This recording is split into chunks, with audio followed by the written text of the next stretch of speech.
ছাদের উপরে কবিতর লাগানো হয়েছে। এখানে আছে কবিতর ১০-১২ জোড়া, কিন্তু কোনোটা ডিম দিয়ে বসে আছে। এই দেখেন, কোনোটা ডিম দিয়ে বসে আছে, আর কোনোটা বাচ্চা উঠছে। বন্ধুরা, আপনারা যদি ছাদের উপরে কবিতর পালন করতে চান, আপনারা এইভাবে জায়গা করে বাসার উপরে কবিতর লাগাইতে পারবেন।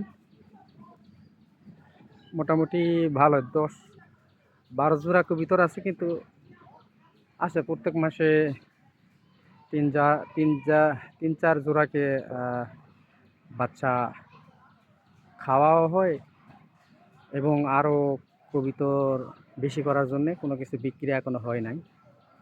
দেখি, আপনারাও যদি কবিতর পালন করতে চান, এটা একটা ভালো, এখানে আয় ভালোই আছে। কারণ কবিতর ১.৫ মাসেই একবারকে ডিম দেয়, তারপরে বাচ্চা ওঠায়। সেই ক্ষেত্রে একটা কবিতর দেখা যায় বছরে ৭-৮ জোড়া বাচ্চা দেয়।